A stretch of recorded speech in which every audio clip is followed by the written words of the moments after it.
Alors bonjour, je suis Elias Apili, auteur-scénariste et j'ai eu le plaisir d'écrire le scénario de La Bonne. Je pense qu'il fallait écrire un film sur les bonnes. Il y a tellement d'histoires sur les bonnes que je pense qu'on peut en faire des tas de films, quoi. Mais moi, ce qui me touchait souvent, c'est parce qu'il y avait des histoires sans qu'une tête sur les bonnes. Si tu pars un peu sur les films nigériens des années 2000 jusqu'à un certain moment, c'est des histoires du style la bonne qui vient dans la maison, le monsieur riche qui fait semblant d'être pauvre ou d'être dans un fauteuil roulant.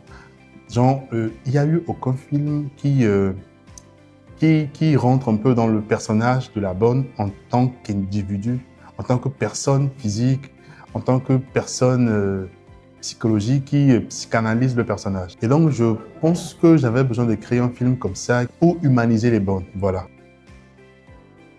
Comment j'ai géré l'équilibre narratif?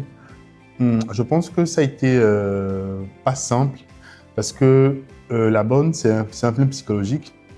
Et donc, déjà, tout le monde s'attend à quelque chose. Le film s'appelle La Bonne. Et donc, le spectateur s'attend à ce que La Bonne fasse quelque chose.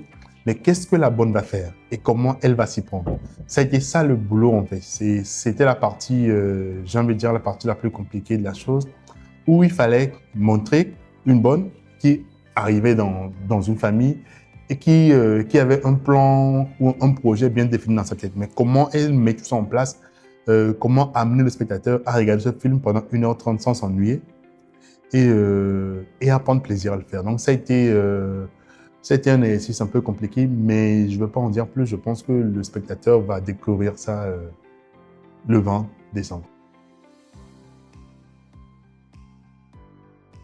Alors, pourquoi j'ai décidé d'aller sur un drame psychologique? C'est vrai qu'on est très habitué à aller sur de la comédie ou sur le drame ou sur la dramédie. Donc, j'ai eu envie de varier un peu, j'ai eu envie d'essayer un autre genre sur lequel les gens ne sont pas très habitués, sur lequel je ne suis pas très habitué comme scénariste. Mais je pense que j'ai pris beaucoup de plaisir à l'écrire et je suis sûr que le spectateur prendra aussi du plaisir sur ce film. D'abord, je suis scénariste, comme vous le savez, mais sur ce projet, j'ai été directeur de production. Ça a été une première expérience pour moi.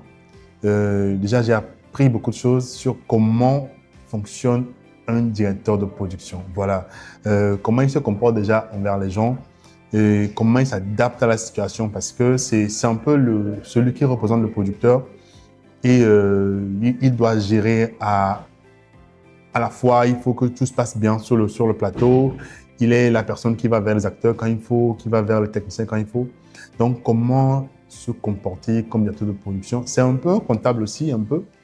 Donc, quelqu'un comme moi qui n'aime pas trop les maths, ça a été un peu difficile, mais globalement, c'était une belle expérience. Et donc, voilà, retrouver toute l'équipe de production ce 20 décembre à Agora Senghor pour découvrir ce nouveau film. Merci.